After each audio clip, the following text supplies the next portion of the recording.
Hello student, आज हम लोग एक्सरसाइज 1.1 का relation and function question number 8 start करते हैं। लेकिन उससे पहले हम ये बोलते हैं कि अगर ये आपको वीडियोस समझ में आ रहे हैं, ठीक है, तो इसके लिए आप हमारे चैनल को सब्सक्राइब कीजिए, ठीक है।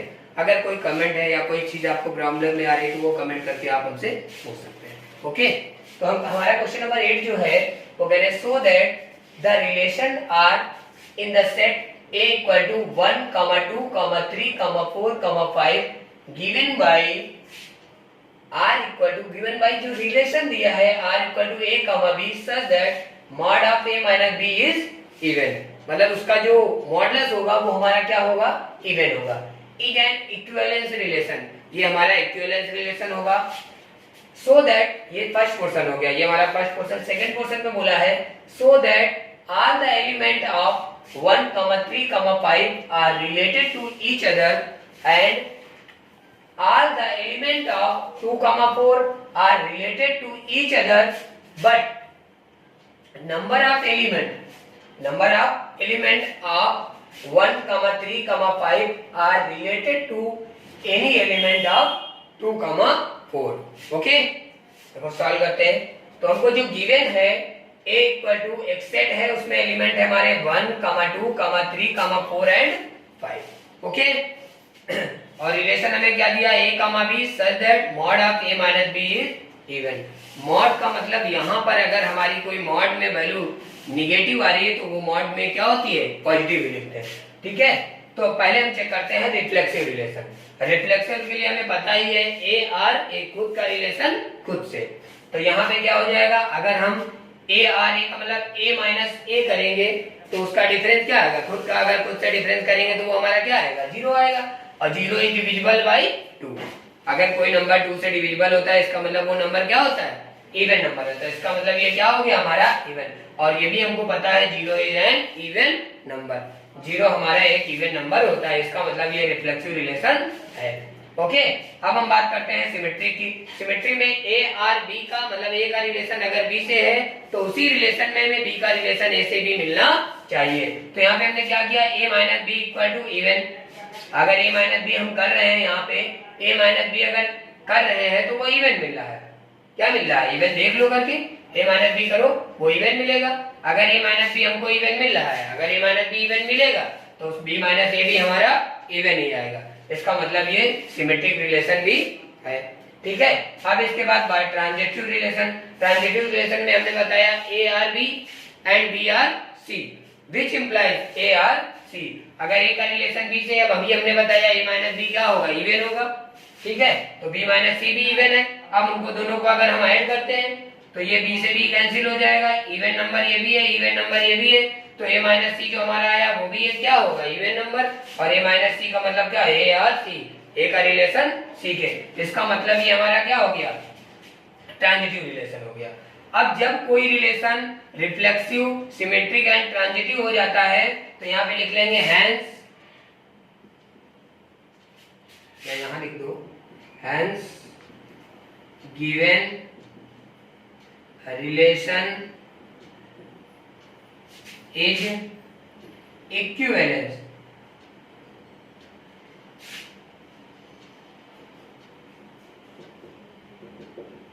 इसका मतलब ये जो रिलेशन हमारा हो गया कैसा हो गया, इक्विवेलेंस रिलेशन हो गया। अब सेकंड क्वेश्चन में क्या बोला है, यहाँ पे कह रहा है so that all the element of 1, 3, 5 are related to each other.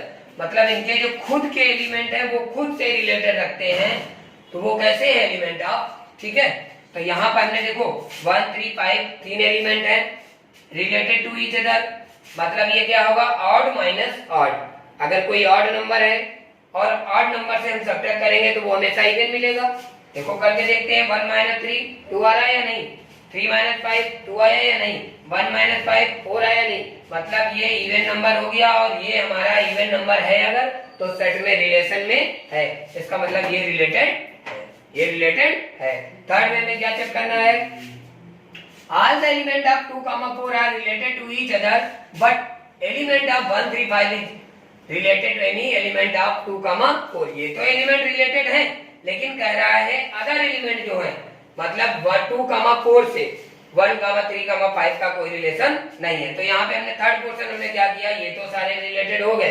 अब यहाँ पे क्या हुआ, ऑड माइनस इवन, मतलब हमारे पास ऑड नंबर है, ऑड का अगर इवन से देखा जाए तो ऑड का अगर इवन से करेंगे तो वो हमारा ऑड मिलेगा, और वो हमारा रिलेशन में नहीं बैठा है, वो हमारा रिलेशन में नहीं है। जैसे मान लो 17 माइनस 8 किया तो हमारा 9 आ गया, क्या 9 रिलेशन में है? नहीं है, 9 रिलेशन में नहीं है, इसका मतलब ये हमारा रिलेशन में नहीं है। So that the relation R in the set A equal to X belongs to Z. Z तो सभी को मालूम होगा, Z जो होता है इंटीजर्स होगा, that is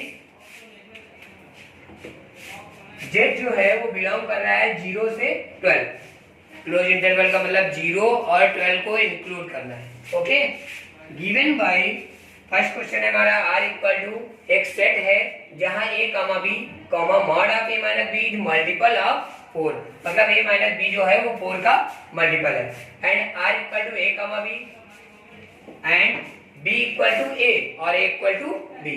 A equal to B का एक सेट बना रिलेशन बनाना है R इक्विवेलेंस रिलेशन, ये हमारा कैसा होगा, इक्विवेलेंस रिलेशन होगा। Find the set of all elements related to one each other, मतलब वो सारा सेट बनाने हैं जो वन से रिलेटेड है। ओके, क्वेश्चन समझ में आया? तो हमारे पास जो सेट दिया है उसके जो एलिमेंट है वो कह रहा है 0 to 12, ठीक है। तो हमारे 0 to 0 1 2 3 4 5 6 7 8 9 10 11 एंड 12, ये हमारे सेट के एलिमेंट हो गए। ओके, अब हमें चेक करना है कि ये रिफ्लेक्सिव है या नहीं है। तो रिफ्लेक्सिव के लिए हमने कंडीशन क्या बताई थी, ए आर ए, मतलब खुद का रिलेशन खुद से, ए आर ए। अब ए आर ए में हमें ऐसा लेना है जब ए और बी दोनों इक्वल हो जाएंगे, दोनों इक्वल होंगे, इसका मतलब ए माइनस ए। अब मॉड का वैल्यू निगेटिव हो या पॉजिटिव हो, मिलेगी हमेशा हमें पॉजिटिव वैल्यू। अगर ये वैल्यू 0 मिल रही है तो 0 हमेशा किसी भी नंबर से डिविजिबल होता है, तो यहाँ पे क्या लिखेंगे, 0 इज डिविजिबल बाई 4, 0 हमारा 4 से डिविजिबल है, इसका मतलब ये रिफ्लेक्सिव रिलेशन है। ओके, अब हम सेकंड में आते हैं, symmetric relation. What is symmetric relation? Symmetrically हमने बताया A R B and B R A, मतलब A R B which implies B R A. अगर ए आर बी है तो उसमें बी आर ए भी होना चाहिए, ठीक है। ए का रिलेशन बी से है तो बी का रिलेशन ए से भी होना चाहिए। ओके, तो यहाँ पे हमने क्या किया, ए माइनस बी, अगर ए माइनस बी अभी हमने ऊपर शो किया, ए और बी अगर दोनों अलग हैं, ठीक है, और यहाँ सेट के एलिमेंट हम ऐसे ले रहे हैं जो a minus B divisible by 4, अगर a माइनस बी 4 से डिविजिबल होगा तो उसका जस्ट अपोजिट b माइनस ए भी 4 से डिविजिबल होगा, क्योंकि मॉडुलस में नेगेटिव पॉजिटिव से हमने उससे मतलब नहीं है, तो इसका मतलब ये सिमेट्रिक भी है, ये रिलेशन क्या है, सिमेट्रिक भी है। अब इसके बाद हम बात करते हैं ट्रांजिटिव की। जब हम ट्रांजिटिव की बात करेंगे तो A R B and B R C, A R B and B R C which implies A R C. A का रिलेशन बी से है, बी का रिलेशन सी से है, तो हमें दिखाना होता है सी का रिलेशन ए से भी होना चाहिए। तो A minus B divisible by 4, A minus B 4 से डिविजिबल है, B minus C divisible by 4, दोनों को ऐड कर दो, A minus B B minus C add किया तो ए माइनस बी भी डिविजिबल बाई 4, इसका मतलब ये ए आर सी, मतलब ये हमारा ट्रांजिटिव रिलेशन भी है। पहला वाला हमने ये बता दिया कि ये ट्रांजिटिव रिलेशन भी है। अब हम बात करते हैं सेकंड क्वेश्चन। सेकंड क्वेश्चन में ये कह रहा था कि हमें चेक करना है कि इक्विवेलेंस रिलेशन है या नहीं है। Are equivalence relation and find the element of the related to one each other, मतलब वन से रिलेटेड हमें एलिमेंट भी निकालने हैं। तो सबसे पहले हमने क्या चेक किया, रिफ्लेक्सिव। ए बराबर बी है, जब ए और ए का ए से है तो ए बराबर ए होगा, मतलब रिफ्लेक्सिव रिलेशन होगा। सिमेट्रिक में हमने क्या किया, सिमेट्रिक में ए अगर बी के बराबर है तो बी ए के बराबर भी होगा, अगर ए बी के बराबर है तो बी ए के भी बराबर होगा, इसका मतलब सिमेट्रिक भी हो जाएगा। अब ट्रांजिटिव में हमने क्या लिया, मतलब यहाँ पे देख लेना, ए का रिलेशन बी से है, जब ए और बी दोनों बराबर है तो इसका मतलब बी का रिलेशन ए से भी निकलेगा, ठीक है। अब इसके आगे हम बात करते हैं ट्रांजिटिव की। ट्रांजिटिव में ए बराबर बी है एंड बी बराबर सी है, जब ए बी के बराबर है बी सी के बराबर है, इसका मतलब ए बी सी के बराबर होगा, इसका मतलब ए का रिलेशन अगर बी से है, बी का सी से है तो ए का भी सी से रिलेशन होगा। बात समझ में आई कि नहीं? तो ये हमारा हो गया ट्रांजिटिव रिलेशन। अब ये अगर ट्रांजिटिव भी है, सिमेट्रिक भी है और रिफ्लेक्सिव भी है, इसका मतलब ये जो रिलेशन बना वो हमारा इक्विवेलेंस रिलेशन है। तो hence given relation is equivalent equivalence relation and the given relation is a equivalence relation। तो हमारा ये equivalence, अब सेकेंड में हमसे ये बोल रहा है find the set of all elements related to one each other, मतलब वो सारे एलिमेंट हमें निकालने हैं जो वन से रिलेटेड हैं। तो पहला वन, ए की वैल्यू वन ले ले और बी की वैल्यू क्या ले ले, वन। ए और बी दोनों इक्वल हो गए। अब यहाँ पे हमें देखो ए माइनस बी करेंगे तो one minus one multiple of four हो जाएगा या नहीं, तो ये तो हमारा मिलेगा। अब ऐसा एलिमेंट ढूंढो जो मल्टीपल ऑफ फोर हो, मल्टीपल ऑफ फोर हो। तो इस सेट में देखो अगर हम 5 ले लें बी की वैल्यू क्या ले लें 5, तो 1 माइनस 5 जरा देखना, यहाँ पे दिखा दे 1 माइनस 5, देखो 4 आया, मतलब ये एलिमेंट होगा सेट में, होगा या नहीं, ये 4 का मल्टीपल मिला कि नहीं।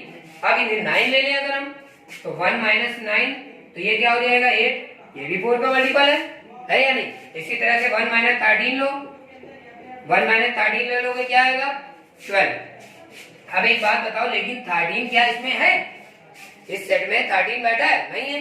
अगर ये नहीं है इसका मतलब ये हमें नहीं लेना है। हमारे पास एलिमेंट का जो सेट बनेगा, मतलब जो हमारे पास सेट बी होगा और 1 से बना होगा, वो सेट हमारा क्या बनेगा 1 मिला, 5 मिला एंड 9, मतलब जो हमारा आंसर होगा वो आंसर बी सेट होगा, वो होगा 1, 5, 9। अब इसके बाद उसने क्या बोला है, इसके बाद उसने ये बोला है रिलेटेड टू ईच वन। अब 1 का 1 से दूसरा जो रिलेशन होगा 1 का 1 से, मतलब इसमें 1 का 1 से रिलेशन तो खुद ही होगा, 1 बराबर 1 होगा, इसके अलावा तो कोई होगा नहीं मल्टीपल ऑफ 4, तो 1 बराबर 4 ओनली 1 हो जाएगा। ओके, नंबर जो 10 है, give an example of relation which is first symmetric but neither reflexive nor transitive. मतलब ये क्या होगा, सिमेट्रिक होगा लेकिन रिफ्लेक्सिव और ट्रांजिटिव नहीं होगा। Second, transitive but neither reflexive nor symmetric. Third question है reflexive and symmetric but not transitive. Reflexive भी होगा, सिमेट्रिक भी होगा, लेकिन ट्रांजिटिव नहीं होगा। Reflexive and transitive but not symmetric. Reflexive भी होगा, ट्रांजिटिव भी, लेकिन सिमेट्रिक नहीं होगा। Symmetric and transitive but not reflexive. तो इतने एग्जांपल्स हमें देने हैं, ठीक है। तो सबसे पहले हमने क्या किया, ये सॉल्यूशन में हमने माना let a equal to 1, 2, 3, 1, 2 and 3। इसके रिलेशन हमने जो बनाए 1, 2 एंड 2, 1, ठीक है। इसका रिलेशन मैंने बनाया 1, 2 एंड 2, 1। अच्छा, इसमें देखो अगर 1, 2, 2, 1 रिफ्लेक्सिव चेक करना है। रिफ्लेक्सिव का मतलब खुद का खुद से, क्या 1, 1 है, नहीं है, 2, 2 है, नहीं है, 3, 3 है, नहीं है, इसका मतलब ये रिफ्लेक्सिव रिलेशन नहीं है। अब सिमेट्री के लिए क्या चेक करते हैं, 1, 2 हो तो 2, 1 भी होना चाहिए। तो ये रिलेशन हमारा जो दिया है इसमें 1, 2 है, 2, 1 भी है, तो ये सिमेट्रिक रिलेशन है। अब ट्रांजिटिव की कंडीशन ए 1, 2, 1 है, तो देखो 1, 2, 1 related to 2 and 2 related to 1, इसका मतलब 1, 1 भी होना चाहिए, वो हमारा रिलेशन में नहीं है। 1, 1 अगर रिलेशन में नहीं है हमारा, इसका मतलब ये क्या हो जाएगा, ट्रांजिटिव रिलेशन नहीं है। ओके, कोई डाउट तो नहीं। आगे देखो, सेकंड हमें चेक करना है। हमने यहाँ पर एक एग्जांपल ऐसा लिया, let r equal to a, b, जहां a less than b, a जो है b से क्या है, छोटा है। तो हमने सबसे पहले अब रिफ्लेक्सिव चेक करते हैं, क्या कोई नंबर खुद से छोटा हो सकता है, नहीं हो सकता, इसका मतलब ये रिफ्लेक्सिव नहीं है, रिफ्लेक्सिव हमारा नहीं है। देखो हमने अपनी तरह के एग्जांपल बनाए हैं, उनमें समझ के बताना, अगर ना समझ में आए जो भी प्रॉब्लम हो बताना, ठीक है।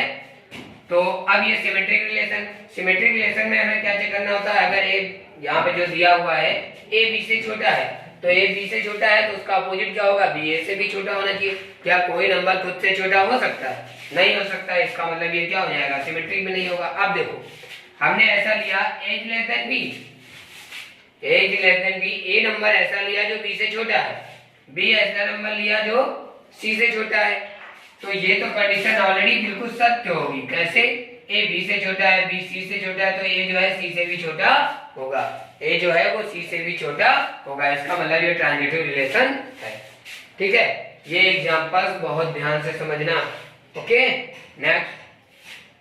नेक्स्ट हमारा ये जो दिया हुआ है, हमने यहाँ पर माना एक हमारे पास सेट है 1, 2, 3 और इससे मैंने एक रिलेशन बनाया 1, 1, 2, 2, 3, 3, 1, 2, 2, 1, 1, 3 एंड 3, 1। ठीक है, वैसे हम इतना भी रिलेशन ले सकते थे। इस रिलेशन को बनाने से हमें ये मिल जाएगा कि ये हमारा ट्रांजिटिव नहीं होगा, ये हमारा ट्रांजिटिव रिलेशन नहीं होगा। देखो रिफ्लेक्सिव के लिए चेक करना होता है, 1 का 1 से रिलेशन है, 2 का 2 से है, 3 का 3 से है, मतलब ये रिफ्लेक्सिव रिलेशन है। सिमेट्रिक चेक करते हैं, 1 का 1 2 का मर्जी है तो मिलेंगे, 1 2 है तो 2 1 भी है, 1 3 है तो 3 1 भी है।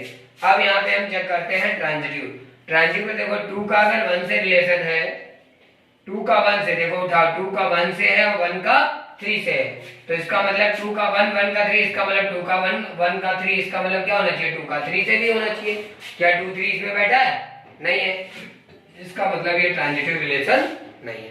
ओके, मतलब ये रिफ्लेक्सिव है, सिमेट्रिक है, लेकिन ट्रांजिटिव रिलेशन नहीं है। अब देखो फोर्थ में बोला है कि रिफ्लेक्सिव और ट्रांजिटिव हो लेकिन सिमेट्रिक ना हो, तो हमने यहाँ पर एक ऐसा एग्जांपल लिया a, b such that a cube greater than b cube, a cube greater than b cube। कुछ एग्जांपल यहाँ पर तुम जो हम लिख रहे हैं जरूरी नहीं वही एग्जांपल हो, अगर आपको समझ में आ रहा है तो आप दूसरे भी एग्जांपल ले सकते हो। ओके, तो यहाँ हमने क्या लिया, a cube greater then b cube, a cube बड़ा है b क्यूब से, तो क्या ये देखो पहला रिफ्लेक्सिव a क्यूब बड़ा है b क्यूब से, तो वही कोई नंबर ऐसा लिया हमने a क्यूब बड़ा है b क्यूब से, तो b क्यूब इसका मतलब क्या है, ये क्या होगा, अगर a क्यूब बड़ा है b क्यूब से इसका मतलब ये क्या होगा, रिफ्लेक्सिव होगा, ये रिफ्लेक्सिव हो गया। आप देखो दूसरा ट्रांजिटिव, ट्रांजिटिव चेक किया a क्यूब बड़ा है b क्यूब से, तो क्या b क्यूब a क्यूब से बड़ा होगा, सॉरी सिमेट्री के लिए a क्यूब बड़ा है b क्यूब, तो क्या b क्यूब a क्यूब से बड़ा होगा, ऐसा तो पॉसिबल नहीं है, नहीं है ना, तो इसका मतलब ये क्या हो जाएगा, सिमेट्रिक रिलेशन नहीं है। अब यहाँ पे ट्रांजिटिव वही बात आती है जो यहाँ पे हमने की थी, a क्यूब बड़ा है b क्यूब से, b क्यूब बड़ा है c क्यूब से, तो a क्यूब c क्यूब से भी बड़ा होगा, इसका मतलब ये ट्रांजिटिव रिलेशन होगा, मतलब ये रिफ्लेक्सिव रिलेशन है, ट्रांजिटिव रिलेशन है, लेकिन सिमेट्रिक रिलेशन नहीं है। ओके, सिमेट्रिक क्यों नहीं है ये समझ में आया, क्योंकि a क्यूब कोई भी एलिमेंट खुद से बड़ा, मतलब a क्यूब b क्यूब से बड़ा है तो कभी b क्यूब a क्यूब से बड़ा नहीं होगा। और रिफ्लेक्सिव क्यों है, क्योंकि खुद कोई एलिमेंट a हो जाएगा, a हो जाएगा, तो a cube greater than a cube greater than r equal to, इसका मतलब ये पहली कंडीशन क्या हो जाएगी, सेटिस्फाई हो जाएगी, मतलब a क्यूब से बड़ा और बराबर होता है तो रिफ्लेक्सिव हो जाएगा। अब फिफ्थ में क्या बोला है, फिफ्थ में भी हमने एक एग्जांपल लिया, लेट a इक्वल टू 1, 2, 3, ठीक है, तो r इक्वल टू क्या होगा 1, 2 एंड 2, 1 एंड 1, 1 एंड 2, 2, ये हमने रिलेशन बनाया। अब यहाँ पे अगर देखा जाए तो पहला रिफ्लेक्सिव तो है ही नहीं, क्यों, क्योंकि 3, 3 नहीं मिला, रिफ्लेक्सिव क्यों नहीं मिला, क्योंकि 3, 3 यहाँ पर नहीं बैठा है, 3, 3 नहीं है तो कैसा है, रिफ्लेक्सिव नहीं है। अब रिफ्लेक्सिव नहीं तो सिमेट्रिक देखा जाए, सिमेट्रिक के लिए हमें क्या चाहिए, 1 2 है तो 2 1 भी होना चाहिए, 1 1 है तो 1 1 है, 2 2 है तो 2, मतलब सिमेट्रिक है। ट्रांजिटिव के लिए 1 2 है 2 1 है तो इसका मतलब 1 का 1 से है, 2 1 उठा लो, 2 1 लिया, 2 का 1 से है, 2 का 2 से है, तो 2 2 है इसमें, मतलब ये ट्रांजिटिव रिलेशन है। इसका कोई भी दो एलिमेंट उठा लो, वो तीसरा एलिमेंट इसमें प्रेजेंट है, इसका मतलब ये ट्रांजिटिव रिलेशन है, रिफ्लेक्सिव नहीं है लेकिन ट्रांजिटिव भी है और सिमेट्रिक भी है। अब नेक्स्ट क्वेश्चन नंबर हम 11 करते हैं। 11 क्वेश्चन में क्या बोला है, सो दैट, ये लिख नहीं रहे हम, राइट नहीं कर रहे हैं क्योंकि थोड़ा लॉन्ग क्वेश्चन है, ठीक है, तो इसमें क्या है, so that the relation are in the set A a point in a plane given by r equal to p comma q such that distance of the point p from the origin is same as the distance of the point q, मतलब p से और q से दोनों की distance क्या है, same है, q from the origin, कहां से, origin से, origin से P की और Q की पॉइंट दोनों क्या है, सेम है, ठीक है, is an equivalence relation further so that the set of all point related to a point does not equal to 0, 0, origin पर वो रिलेटेड नहीं है, is the circle passing through the P with origin as centre. और हमें ये करना है कि ये जो सर्कल जा रहा है वो सेंटर से होकर जाता है। ठीक है, तो देखो सबसे पहले हमें क्या दिखाना था कि ये कौन सा रिलेशन है, इक्विवेलेंस रिलेशन। तो इक्विवेलेंस रिलेशन के लिए हमने क्या लिया, R equal to P comma Q, जहां पर P comma Q distance of the P from origin is the same of the Q from origin. मतलब P से ऑरिजिन की डिस्टेंस और Q से ऑरिजिन की डिस्टेंस ये दोनों क्या है, सेम है। ये हमें क्वेश्चन में गिवन है। A equal to points in a plane. A हमने कोई ऐसा पॉइंट लिया जो कि प्लेन पर है। ओके, तो पहला हमने रिफ्लेक्सिव चेक किया। रिफ्लेक्सिव चेक करने के लिए OP बराबर OP होगा, खुद का खुद से है ना, तो दोनों इक्वल है, इसका मतलब ये रिफ्लेक्सिव रिलेशन होगा। अब इसके बाद हम देखते हैं सिमेट्रिक। OP बराबर अगर OQ है तो OQ बराबर OP भी होगा, इसका मतलब ये क्या हो जाएगा, सिमेट्रिक रिलेशन भी है। ट्रांजिटिव चेक करते हैं। OP बराबर OQ एंड OQ बराबर OR। OP बराबर OQ है और OQ बराबर क्या है, OR। ऐसा पॉइंट ले लिया हमने, तो इसका मतलब क्या हो जाएगा, OP बराबर OR भी हो गया, इसका मतलब ये ट्रांजिटिव रिलेशन भी हो गया। अगर ये किस पर, हम प्लेन की बात कर रहे हैं, प्लेन पर एक पॉइंट लिया है P और Q, ठीक है, P और Q की पॉइंट में जो डिस्टेंस है वो सेम है, तो वहां से हमने ये दिखाया OP बराबर OQ, ये दोनों सेम है, तो OP बराबर OQ बराबर OR, मतलब OP बराबर OR हो जाएगा। इसका मतलब क्या हो जाएगा, ये ट्रांजिटिव रिलेशन भी है। अगर तीनों रिलेशन होते हैं, कौन कौन सा, रिफ्लेक्सिव भी, रिफ्लेक्सिव, सिमेट्रिक एंड ट्रांजिटिव, तीनों रिलेशन हो जाते हैं, तो वो रिलेशन हमारा कौन सा कहलाता है, equivalence. Hence relation is equivalence relation. ये हमने प्रूव कर दिया। अब दूसरी बात हमसे क्या बोला था, दूसरी बात ये बोला था कि ये एक सर्कल बनाता है। क्या बनाता है, एक सर्कल जो जीरो ऑरिजिन से हो, पासेस नहीं हो रहा है। तो एक हमने पॉइंट P ले लिया, पॉइंट क्या लिया, P, Q R S T, ये सारे हमने पॉइंट ले लिए, और इससे हमारा क्या बन गया, एक मेगा सर्कल, एक सर्कल बन गया। P जो पॉइंट है वो ऑरिजिन पर नहीं है, P जो है हमारा ऑरिजिन पर नहीं है, P हमने ऑरिजिन पर नहीं लिया है, इनकी सर्कल पॉइंट को ले सकते हैं। ठीक है, तो B इक्वल टू क्या हो जाएगा, हमने कोई एक सेट B बना लिया, B इक्वल टू होगा OP बराबर OP डैश। OP डैश भी हमने यहाँ पर एक पॉइंट OP लिया, और ये मान लो यहाँ पर कोई पॉइंट हमने ले लिया, यहाँ पर OP डैश, OP और OP डैश, ये हमारा क्या है, R है, और डिस्टेंस है कि नहीं, मतलब रेडियस ऑफ सर्कल है, तो R मान लिया। P dash any point on the plane, जो P डैश जो है वो भी एक किसी प्लेन पर पॉइंट है, और हमने ये दिखाया ये जो P Q R S सारे पॉइंट है, ये हमारे ऑरिजिन पर नहीं है। Okay, so that the relation are defined in the set A of all triangles as R equal to T1 T2 such that T1 is similar to T2। T1 और T2 क्या है, similar है। Equivalence relation, ये हमारे क्या रखते हैं, equivalence relation. Consider three triangles, three right angle triangles, T1 with side 3 4 5, T2 with side 5 12 13 and T3 with side 6 8 10, which triangles among T1 T2 T3 are related। इन तीनों ट्रायंगलों में कौन कौन से रिलेटेड है। तो सबसे पहले नंबर 1 हम चेक करते हैं कि ये जो गिवन रिलेशन है, तो ये रिलेशन हमारा क्या है, T1 and T2 such that T1 is similar to T2। T1 similar है T2 के। ओके, तो पहला T1 अगर T2 के, T1 जो खुद एक T1 ट्रायंगल है वो खुद के सिमिलर तो होगा ही, खुद का खुद से है, इसका मतलब ये रिफ्लेक्सिव है। अब सिमेट्रिक के लिए T1 अगर T2 से सिमिलर है तो T2 T1 से भी सिमिलर होगा, उसका अपोजिट, तो ये भी सिमेट्रिक रिलेशन है। अब ट्रांजिटिव में T1 T2 से रिलेटेड है, T2 T3 से रिलेटेड है, इसका मतलब T1 T3 से भी रिलेटेड होगा, मतलब ये ट्रांजिटिव रिलेशन भी है। अब हमारा रिफ्लेक्सिव भी हो गया, सिमेट्रिक भी हो गया, transitive. Hence the given relation